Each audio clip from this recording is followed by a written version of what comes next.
네, 1년 9개월 만에 열린 이번 윤 대통령의 기자회견에 대한 정치권의 반응은 상반됐습니다. 여당은 대통령의 진솔하고 허심탄회한 입장을 들을 수 있었다라고 평가했지만 야권은 변화의 기회를 걷어찼다며 일제히 비판했습니다. 네, 한편 여당 신임 원내대표에는 TK 3선 추경호 의원이 선출됐는데요. 관련 내용 포함한 정치권 이슈들 정혁진 변호사, 김수민 시사평론가와 함께 짚어보겠습니다. 두 분 어서 오십시오. 안녕하십니까. 먼저 극명하게 좀 엇갈리고 있는 이번 윤 대통령의 취임 2주년 회담에 대한 여야의 평가부터 듣고 오늘 대담 시작하겠습니다. 함께 보시죠. 윤석열 대통령이 기자회견을 통해 지난 2년간의 정책 과정과 성과를 국민 앞에 소상히 설명했습니다.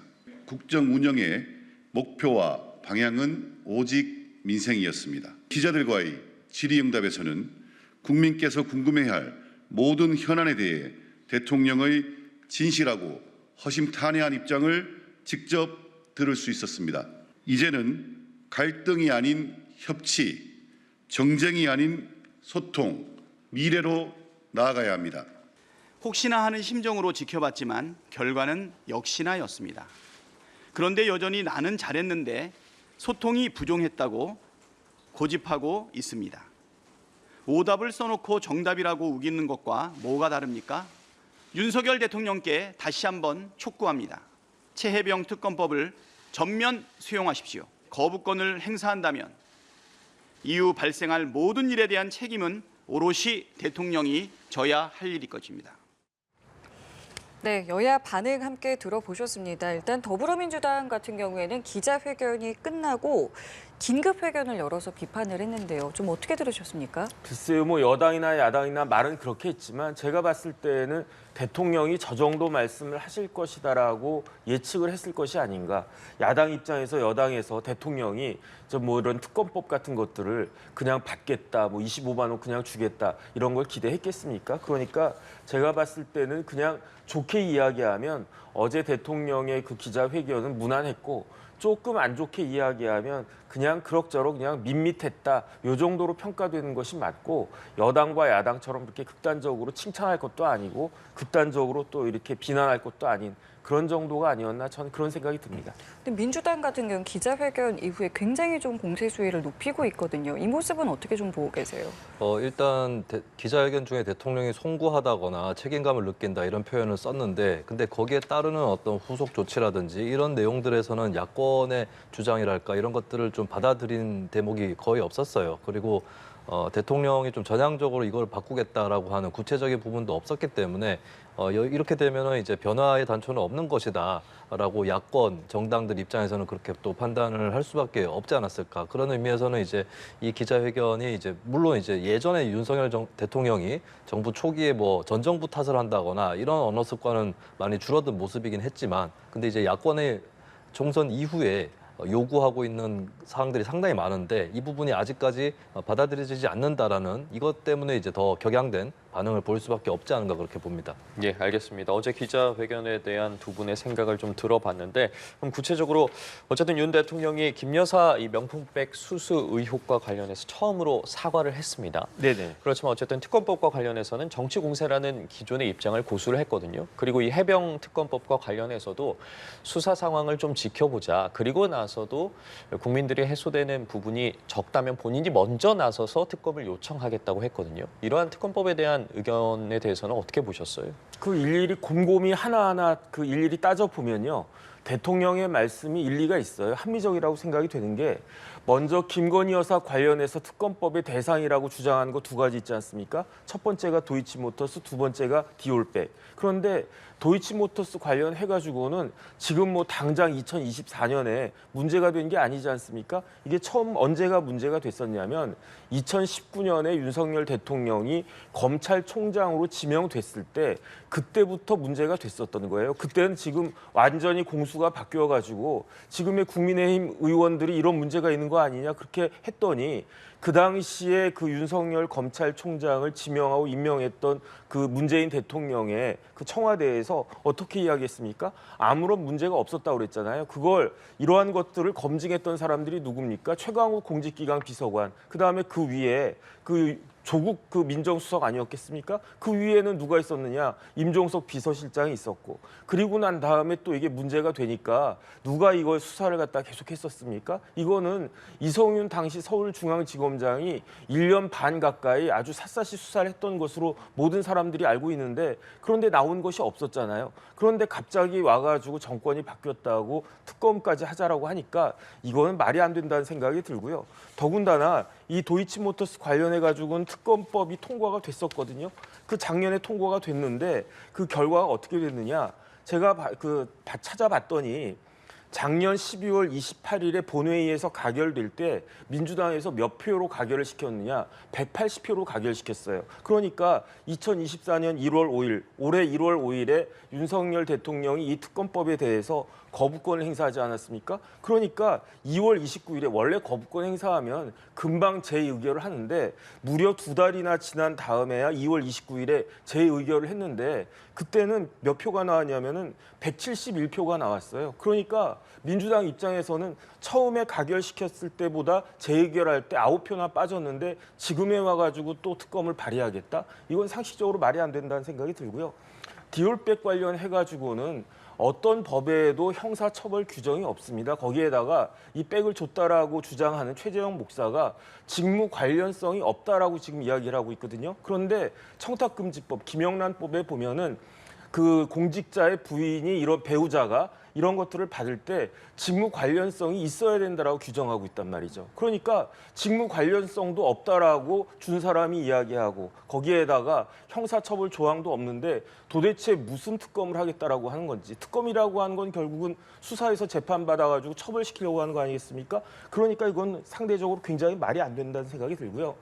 순직 해병 사건 관련해서도 사망 사건 지금 경찰에서 하고 있고, 그 다음에 대통령실 등의 그 직권남용 관련해서 공수처에서 수사하고 있는데, 공수처는 공수처법에 따르면 어떻게 되어 있냐면은 대통령의 업무 지휘를 받지 않도록 되어 있어요. 그러니까 공수처라고 하는 것 자체가 이론적으로는 그 민주당이 만들었을 때 그 공수처는 완전히 특검과 똑같은 개념 아니냐. 그런데 지금에 와가지고 무슨 또 돈 들여가지고 특검까지 하겠느냐. 그러니까 이런 것들은 지켜봐야 된다라고 말씀하시는 대통령의 이야기가 제가 봤을 때 전혀 틀린 것이 아니다. 이런 생각이 듭니다. 예, 말씀해 주신 것처럼 어제 윤 대통령의 기자회견과 관련한 부분에 있어서 좀 해석에는 어쨌든 조금씩 차이가 있기는 합니다만 어쨌든 사실상 현재로서는 두 특검법 모두 네. 기존의 반대 입장을 계속해서 고수한다고 해석을 하면 되겠습니까? 뭐 그렇게 해석을 해야 될 것 같고, 그렇기 때문에 풀린 것은 없는 것이죠. 계속해서 이제 주장은 평행선을 달리는 거고, 그리고 대통령도 진전된 입장을 전혀 못 내놨어요. 예를 들면 최상병 특검부터 말씀을 드리면은 공수처 수사를 지켜보자는 건 저는 일리가 있는 말이라고 생각합니다. 다만 이 특검법이 발의가 되고 패스트트랙 올라타고 했던 시간들 굉장히 많이 지났고 그 예전부터 제기가 되었던 문제거든요. 그리고 만약에 이제 공수처 수사 이런 것들이 진척이 잘 안 된다 했을 때 하염없이 기다릴 것이냐, 이런 부분에 대해서도 예를 들면은 뭐 언제 시점을 특정하진 않는다 치더라도 다음 국회에서 또 논의를 해볼 수 있는 거 아니냐, 뭐 그렇게 논의를 한다면 또 받아들일 수 있다, 이 정도로 나아갔다면은 좀 더 일리가 있었을 텐데 그 부분이 아니라 본인이 생각하기에 납득이 안 되면은 본인이 제기하겠다. 그럼 본인이 보고 그때 가서 납득이 된다라고 우겨도 된다는 얘기거든요. 이런 부분에서는 이제 의견이 좀 좁혀지지 않은 게 있고, 그리고 대통령실이 그 당시 해병대 수사단 수사에 대해서 개입했느냐, 이 부분에 대해서는 답변을 피해갔어요. 경로했다는 설에 대해서 기자가 질문하니까 예전에 그 최상병 사망 사건 당시에 경로한 얘기를 꺼내면서 시점이 다른 거죠. 이거는 피해갔기 때문에. 그리고 지금까지 대통령실에서 얘기를 한 것은 해병대 수사단은 수사권이 없기 때문에 외압이나 직권남용이 성립되지 않는다라고 얘기했을 뿐이지 대통령실에서 관여를 했다 안 했다, 대통령이 경로했다 안 했다, 이런 부분에 대해서는 전혀 설명이 없는데 이거는 여전히 그대로 대통령 기자회견에서 지속이 됐다라고 하는 게 있겠고요. 그리고 디올백 문제 같은 경우는 적어도, 그러니까 수사 중인 사안이라서 언급이 부적절하다고 말씀을 하셨는데 적어도 이 백을 어떻게 보관을 하고 있고 어떻게 처리를 하고 있는지 대통령이 할 수 있는 소관이기 때문에 여기에 대해서는 밝혔어야 된다라고 하는 걸 좀 지적을 하겠습니다. 그리고 도이치모터스 같은 경우는 전 정부에서 수사를 열심히 다 했다라고 하는데 도이치모터스의 주가 조작 선수가 구속된 게 2021년 10월이에요. 그리고 권오수 회장이 구속된 게 그 다음 달입니다. 대선을 4개월, 5개월 정도 앞둔 시점에서 겨우 관련자 구속이 그때 된 거거든요. 전 정부에서 수사를 하고 말고 할 시간도 별로 없었고 바로 대선이 닥쳐왔기 때문에 당시에 대통령 후보의 배우자였던 김건희 영부인에 대해서 소환 조사도 이루어지지 못했습니다. 그러고 나서 정권이 바뀌니까 수사가 스톱이 돼버렸고, 그런데 다른 관련자들이 지금 재판을 받고 있는데 재판에서 이미 드러난 것이 김건희 영부인 같은 경우는 이 재판에서 면소된 거 빼고 유죄로 인정된 통정 매매 중에서 그 김건희 영부인 계좌를 쓴 게 한 절반 정도가 되거든요. 91명의 전주 중에서 가장 많이 계좌가 연루가 됐습니다. 이걸 가지고 그냥 유죄다라고 유출을 할 수는 없다 해도 소환 조사를 분명히 해야 될 문제인데 검찰이 하지 않았기 때문에 특검 얘기가 나오는 거거든요. 이런 부분에 대해서 대통령이 굉장히 그동안에 많은 증거 자료라든지 보도 이런 것들이 있었는데 계속해서 진도를 못 나가고 있다라고 하는 것을 지적할 수밖에 없겠습니다. 예, 알겠습니다. 자, 그리고 민주당은 오늘 민주당 초선 당선인들이 이 해병대원 순직 사건에 대한 어떤 특검 수용을 요구하는 천막 농성에 들어가고요. 나아가서 이제 장외투쟁 가능성까지 지금 비치고 있는데요. 이런 모습들은 좀 어떻게 보고 계십니까? 글쎄요, 저 모습만 보면은 민주당이 100석 얻은 줄 알겠어요. 민주당이 지금 소수당입니까? 이미 민주당 지금 한 180석 가까이 되고 22대 때는 범야권 합치면 192석이잖아요. 그러니까 여당보다 거의 2배 가까운 그런 의석을 가지고 있는 정당들이 장외투쟁을 한다? 이거는 굉장히 우습다는 생각이 들고요. 국민들은 장 내에서 정부를 견제하라고 그 많은 의석을 몰아줬던 거 아니겠습니까? 그러면 그렇게 몰아줬으면은 국회 내에서 열심히 잘 이야기하고 설득을 하고 그래야지 대통령이 헌법에 규정된 거부권을 행사한다고 해가지고 거기에 대해서 뭐라고 그러면 국회는 입법권이 있잖아요. 그럼 대통령이 입법권 행사하지 말라고 그렇게 이야기하면 그게 말이 되겠습니까? 장외투쟁으로 저렇게 나라를 소란스럽게 한 일은 더 이상 없었으면 좋겠다는 게 제 개인적인 바람입니다. 예, 어떻게 좀 보고 계세요? 네, 장외투쟁이라는 수단을 정당에서 저는 쓸 수 있다고 보는데 다만 좀 아껴서 쓸 필요는 있다고 봅니다. 왜냐하면 장외투쟁을 한 번 시작했을 때 다시 이걸 접는 게 상당히 어렵습니다. 이거는 이제 국민의힘이 야당일 때도 보여줬고 민주당이 야당일 때도 보여줬거든요. 한 번 장외로 나갔을 때 들어올 때 오히려 더 고생을 하는 그런 것들이 있는데 사실 최상병 특검 관련해서는 계속해서 이제 강행을 하고 이런 것은 좋습니다. 그리고 국민 여론도 뒷받침이 되고 있어요. 근데 이건 정혁진 변호사님 말씀에 저도 공감을 하는 부분은 의석이라는 것이 있기 때문에 국회 안에서 해볼 수 있는 여지들이 많이 있다라고 하는 거고, 그리고 윤석열 정부하고 맹렬히 싸울 수 있는 소재들이 많이 남아 있습니다. 그리고 그 소재들 중에서는 최상병 특검도 물론 국민들이 많이 관심을 갖고 있고 또 지지를 하고 있지만 그 이상으로 또 국민들의 생계라든지 이런 부분에 걸려있는 문제들도 같이 있는 거거든요. 그러면 그걸 위해서 언젠가 강력하게 투쟁을 하고 장외로 나가야 될 가능성이 있습니다. 그러면 그 카드를 좀 아껴놓는 것이 더 낫지 않을까 그렇게 보여지고, 일단은 최상병 특검법은 대통령의 거부권을 행사하게 되면 국회에서 일단 재의결하는 것으로 그렇게 하고, 그리고 이 특검 하나만 이제 민주당이라든지 정치권이 다루고 있는 건 아니기 때문에 다른 사안들에 대해서도 더 적극적으로 나서는 그런 태도가 필요할 것 같습니다. 예, 알겠습니다. 계속해서 어제 기자회견에 나왔던 질문들 이야기를 좀 더 해보자면 유일하게 좀 2번 언급됐다고 봐야 할까요? 한동훈 전 비대위원장에 대한 질문이 있었는데 본인이 사퇴 요구를 했다는 건 오해다. 그리고 나서 언제든지 만날 것이다. 좀 기다려야 되는 시간이 필요하지 않냐라고 했는데 이 부분 둘의 관계 앞으로 어떻게 될 거라고 보세요? 글쎄요, 사퇴 요구는 오해였다라고 말씀하셨잖아요. 그 이야기는 사퇴 요구는 없었단 말은 아니었단 말이죠. 사퇴 요구는 있었다는 이야기잖아요. 그러니까 이건 굉장히 여당 지지한 사람들 입장에서는 놀랄 일일 수밖에 없다. 짐작은 했지만 막상 대통령이 저렇게 말씀하시니까 진짜로 놀랄 만한 일이다. 왜냐하면 그 중요한 총선을 코앞에 두고 다른 사람도 아닌 비대위원장 보고 사퇴하라. 그러면 선거를 어떻게 치르겠다는 그러한 이야기인가. 그런데 1차 그 유난 갈등만 있었던 게 아니고 2차가 있는 줄 알았는데 3차, 4차 이런 이야기까지 있지 않았겠습니까? 그러니까 결국 이번 총선에서 여당이 이렇게 참패할 수밖에 없었던 가장 큰 이유가 결국은 선거를 지휘하는 가장 그 중요한 사람들 사이에 이렇게 호흡이 안 맞았다는 것이 아닌가. 저는 그런 생각이 들고요. 그렇기 때문에 이미 엎질러진 물이니까 어쩔 수 없다라고 해도 그래도 대통령은 앞으로 3년 동안 우리나라를 이끌어 가셔야 되는 분 아니겠습니까? 그런데 가장 중요한 사람들과의 관계가 이런 식으로 회복이 되지 않으면 그럼 앞으로 어떻게 국정 운영을 할 수 있을 것인가? 거기에 대해서는 대통령도 깨닫는 바가 굉장히 많을 거라는 생각이 들고요. 똑같은 이야기를 한동훈 전 비대위원장에게도 할 수 있을 것 같으니까 그러니까 한동훈 전 비대위원장이 이제 새로 뽑히는 당 대표가 되든 안 되든 어쨌든 두 사람 사이의 관계는 반드시 회복이 되어야 한다. 그렇지 않으면 국민들한테 굉장히 나쁜 시그널을 계속 줄 것이다. 저는 그런 생각이 듭니다. 예, 앞서 총선이 끝난 후에 윤석열 대통령이 한동훈 전 비대위원장의 식사 자리를 제안했는데 건강상의 이유 등으로 거절을 했다. 이러면서 둘의 관계에 대해서 좀 냉전이 계속되고 있는 건 아니냐 이런 분석들이 나오고 있었는데 앞으로의 그럼 둘의 관계에 대해서는 좀 어떻게 예측해 볼 수 있을까요? 일단 이제 정치인으로서 확고하게 자리매김했고 정치인으로서의 길을 갈 거다라고 윤 대통령이 한 전 위원장에 대해서 얘기를 했는데 이게 좀 묘한 뉘앙스를 주는 것이 있습니다. 그러니까 일단 본인의 길을 가게 될 거다라는 그런 느낌이 좀 들었고 사실 객관적으로 두 사람의 관계나 서로에 대한 생각, 느낌 이런 거는 저는 중요한 게 아닌 것 같아요. 객관적으로 이들이 어떤 길을 갈 수밖에 없는지 구조적인 문제가 있는데 두 사람은 이제는 하나의 어떤 파트너라든지 짝이라고 볼 수는 없을 겁니다. 그렇게는 안 될 거예요. 왜냐하면 정치인이고 이제 같이 검찰에서 근무할 때는 조직 계통상에 이제 선후배 관계가 있는 거고 또 상급 직원, 하급 직원의 관계가 있는 거겠지만 이제는 각자의 길을 가는 것이거든요.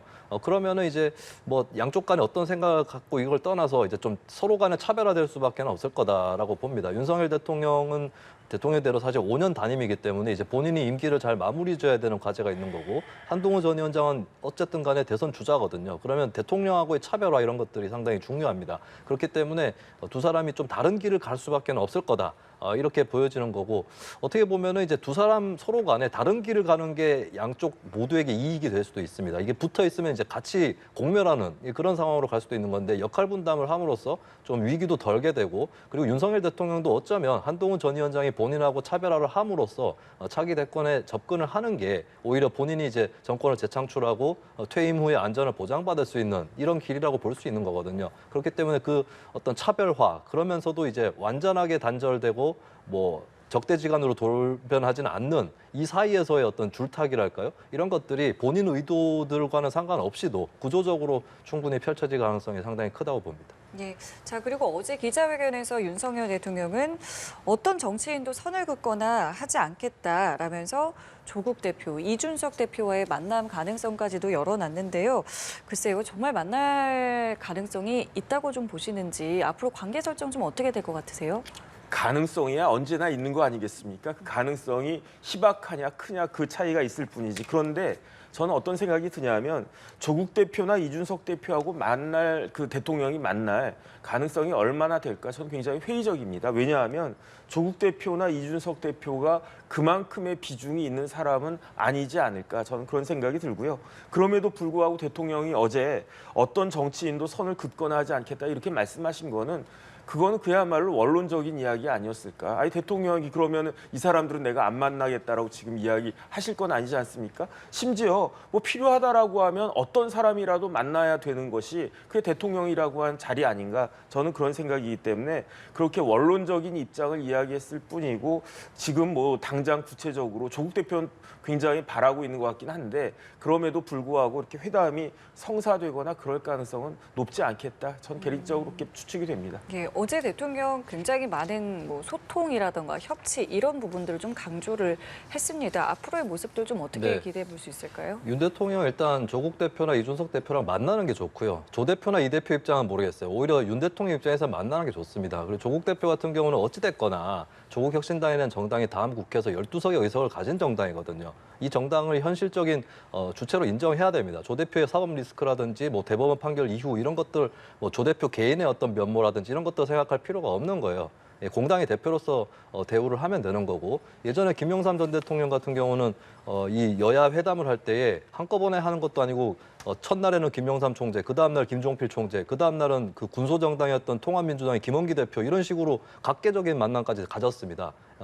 김영삼 전 대통령을 존경한다고 했었던 윤 대통령이 이런 거야말로 배워야 되지 않을까 그렇게 보이고 그리고 이준석 대표 같은 경우는 이제 개혁신당이라는 당을 봤을 때 여러 야권 정당이 있습니다만 그중에 그래도 국민의힘하고 함께 했었던 전력이 있는 사람들이 있는 정당이거든요. 그러면 국민의힘이 혼자서 정치할 게 아니라면 연합 정치가 필요하다면 첫 번째로 당연히 꼽아야 될 것이 개혁신당일 수밖에 없는 겁니다. 이런 것들을 감안했을 때는 만날 필요가 있다라고 하는 거고, 근데 또 이준석 대표 쪽에서 윤 대통령하고 만나고 싶지 않다라고 얘기를 하는데 이 부분은 이 대표도 생각을 바꿔야 됩니다. 이 대표가 아직까지 국민의힘의 그늘 속에 있는 것 같아요. 같은 당에서 싸우면은 만나기 싫으면 안 만나도 되는데, 근데 지금은 오히려 본인이 야당 대표가 됐거든요. 그러면은 야당 대표 입장에서 떳떳하게 이준석 대표가 정면당당하게 그 윤 대통령 만날 수 있는 건데 이 대표 아직까지 좀 국민의힘 그늘 속에 있는 건 아닌가 이런 생각이 좀 드는 대목이 있습니다.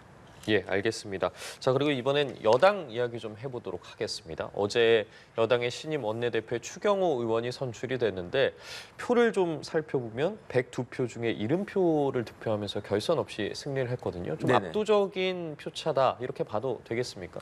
압도적인 거죠. 그러면은 108석에 70석 이 정도 얻었으면은 거의 뭐 60%를 훨씬 넘은 그러한 그 득표율이 아닌가 그런 생각이 들고요.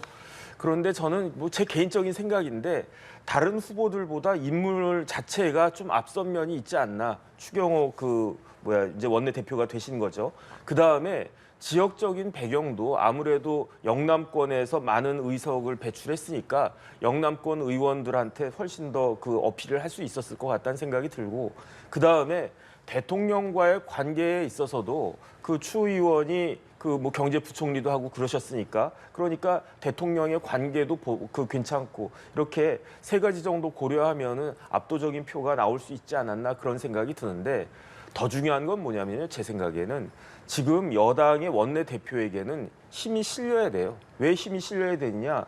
여야 비율이 1대2 아니겠습니까? 여당보다 야당 국회의원이 2배가 더 많은 거예요. 그러니까 지금 원내대표는 어떤 사람이 되어야 하느냐? 진짜로 일당 100의 역할을 할 수 있는 그런 사람이 되어야 된단 말이죠. 과연 일당 100의 역할을 그 추경호 의원이 할 수 있을지는 잘 모르겠지만 어쨌든지 간에 국민의힘 의원들은 그 원내대표한테 힘을 실어줘야 될 그런 필요성은 당연히 있는 거고요. 이러한 생각들이 이심전심으로 그 작용해가지고 그래서 1차 투표에서 50%를 훨씬 넘는 그러한 그 득표를 추 의원이 한 것이 아닌가, 저는 그렇게 예측이 됩니다. 예, 말씀해 주신 것처럼 윤석열 정부 초대 부총리 출신이고 또 21대 국회에서 원내 수석 부대표로서 또 야당과의 원구성 협상 경험도 있고, 이러한 부분들이 좀 종합적으로 작용을 했다고 봐야 되겠습니까? 뭐 소위 얘기하는 스펙이라는 측면에서 경제부총리를 하셨던 의원이기 때문에 이것도 플러스가 됐을 것이고, 그리고 이제 윤석열 대통령하고 일을 해봤으니까 대통령과의 호흡 이런 측면도 가만히 됐을 겁니다. 그리고 추경호 의원이 이제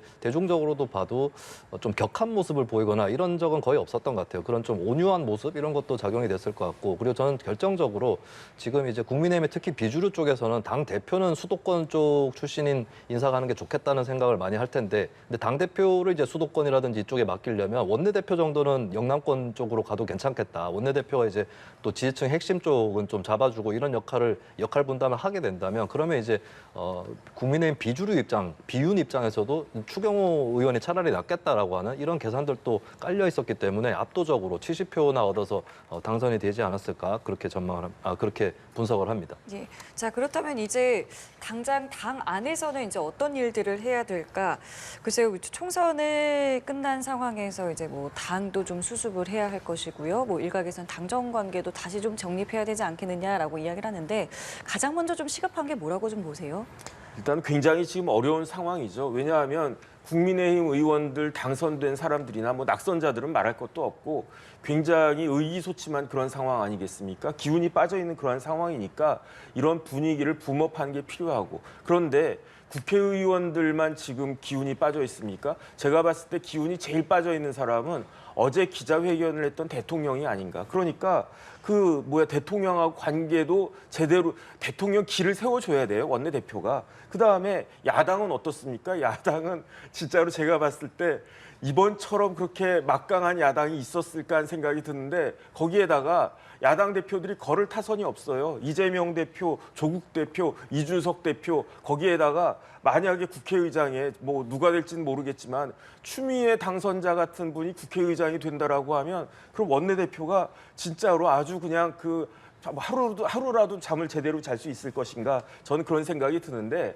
제일 중요한 건 뭐냐면요. 제가 봤을 때 지금 원내대표 되지 않았습니까? 그러면은 뭘 해야 됩니까? 당대표 뽑아야 되잖아요. 당대표를 지금 뭐 비대위원장이 있지만 원내대표가 당대표를 어떻게 뽑을 것인가, 언제 어떤 룰로 뽑을 것인가 이걸 갖다가 해야 되고 그다음에 당대표가 누가 되느냐에 따라서 예컨대 한동훈 전 비대위원장이 당대표가 된다라고 하면 그러면 추 원내대표는 한 대표하고 사이에 이 또 여러 가지 또 민감한 문제들을 대통령과 한동훈 비대위원장과 사이에 이런 것들을 잘 조율해야 되는 그런 사람이기 때문에 제 생각엔 진짜로 추경호 그 신임 원내대표가 정말로 이제 중요한 일을 맡으셨고 그다음에 더 골치 아플 것 같다 그런 생각은 드는데 이때 뭐 어떤 정치력을 잘 발휘하면 이후에 더 뭐라 그럴까 그 재평가를 받을 수도 있지 않을까 그런 생각을 합니다. 지금 가장 중요한 거, 가장 필요한 게 뭐라고 생각하세요?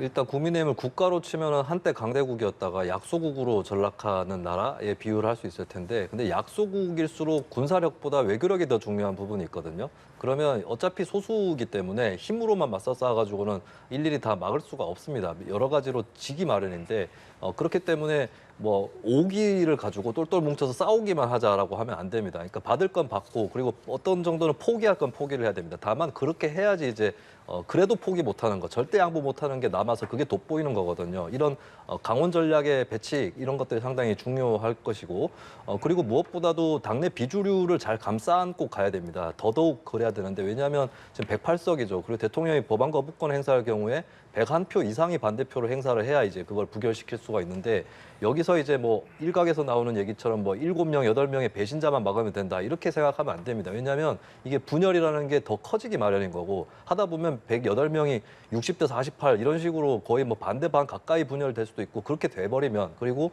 재의결을 했는데 가결이 돼버린다. 예를 들어 법안 거부권 행사를 해도 그렇게 되면 대통령 레임덕은 더 가속화되는 거고 국민의힘의 내부는 더 강화되는 거거든요. 그렇다면 평소에 108명 의원들, 108번내 하는 이 의원들을 굉장히 다독여가면서 비주류가 또 다른 걸 요구하면 그거를 어느 정도 좀 수용을 하면서 그렇게 이제 중론을 만들어 나가야 108명의 대우를 온전하게 유지할 수 있다. 그래서 비주류에 대한 어떤 후한 대우 이런 것들이 상당히 중요할 거라고 저는 봅니다. 예, 알겠습니다.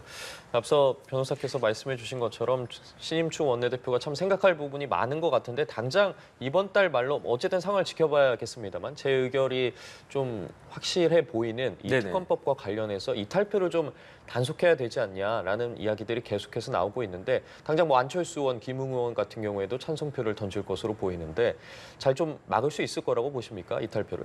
이탈표가 조금은 있겠죠. 그런데 저는 김웅 의원은 이탈표 반대표 던지는 거, 찬성표 던지는 거 거기에 대해서는 전 납득이 되는데 안철수 의원은 납득이 안 돼요. 아니 그럴 거면 애당초 의결할 때 참석해가지고 찬성표를 던졌어야지 그때는 안 하고 뒤늦게 재의결에 그걸 갖다 한다. 이거는 앞뒤가 안 맞는 것 같다는 생각이 들고 차라리 22대 때 새로 또 그 특검법안이 되면 그때 가가지고 일관성 있는 그런 모습을 보여주는 것이 좋지 않겠는가 그런 생각이 들고요. 이런 것들 때문에 그 순직 해병 특검법 관련해가지고는 이탈표가 그렇게 많지 않을 거다. 저는 그런 생각이 들고 이런 부분들은 그렇게 그 원내대표가 걱정할 문제는 아닐 것 같은데 진짜로 걱정해야 될 문제는 당장 다음 달부터 있을 원구성 협상 아니겠습니까? 제가 곰곰이 생각을 해보니까 야당이 그렇게 막강한 의석을 갖고 있음에도 불구하고 왜 저렇게 무리한 이야기를 벌써부터 하나? 그 이유는 딱 하나인 것 같아요. 뭐냐면은 원 구성에 있어서 그 야당한테 민주당한테 유리한 쪽으로 이걸 갖다 이끌고 가기 위한 그런 명분 쌓기용이 아닌가. 당장 그 의석이 많다고 해서 막 밀어붙이면 그러면 또 반발을 살 수 있으니까 이러이러하게 여당이 이러이러하게 하니까 우리가 이걸 다 가져가야 한다. 그러니까 지금 법사위 운영이 하나도 다 놓지 않겠다는 이야기 아니겠습니까? 기존의 관행과는 정반대로 가겠다는 이야기 아니겠습니까? 심지어 모든 상임위의 위원장을 다 가져갈 수도 있다. 뭐 이렇게까지 엄포를 놓는데 이와 같은 상황에서 추경호 원내대표가 어떤 묘책을 갖다가 보여줄지 그게 굉장히 어려운 일이 아닐까 지켜봐야 될 것이 아닌가 싶습니다. 예, 말씀해 주신 것처럼 뭐 야당은 법사위 또 운영이 둘 다 가져가겠다 이렇게 계속해서 압박을 하는 상황인데 어떠한 좀 전략이 필요하다고 생각하세요?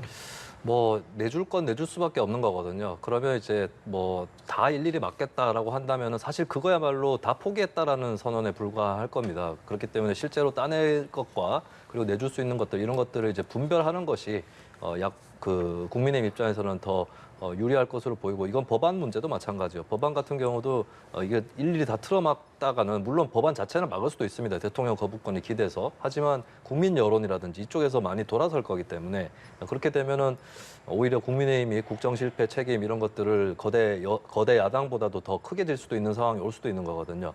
그런 측면에서 이제 양보할 것 그리고 굽히지 않을 것 이런 것들 잘 분별을 하는 것이 가장 중요할 것 같습니다. 예. 자, 오늘 박찬대 민주당 신임 원내대표의 경우에는 취임 인사차 5개 이제 야권 지도부를 예방을 하게 됩니다. 어떤 이야기들이 좀 나올 수 있을 것 같으세요?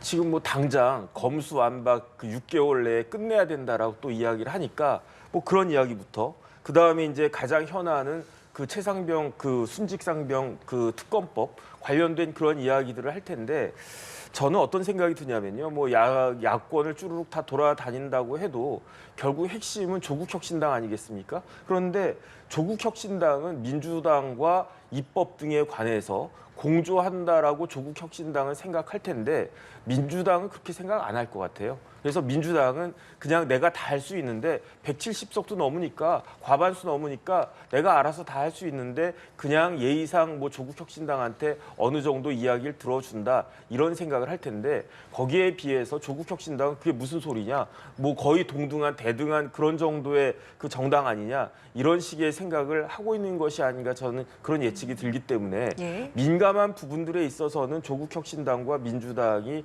부딪힐 것이다. 그런데 오늘 이제 그 박찬대 신임 원내대표가 쭉 돌아다닐 때에는 뭐 분위기는 굉장히 좋겠지만 앞으로 이와 같은 그 훈훈한 분위기가 얼마까지 갈지는 좀 지켜봐야 되는 것이 아닌가 싶습니다. 앞으로의 전망까지 해주시는데 일단 보통 이런 자리에서 이제 그냥 화기애애하게 이제 간단하게 인사를 건네는 경우가 주로 그렇죠. 그런데 네. 이제 뭐 좀 더 나아간 이제 발언들도 좀 나올 것인가 이제 이 부분을 좀 여쭤보고 싶었던 건데 어떻게 네. 좀 생각하세요?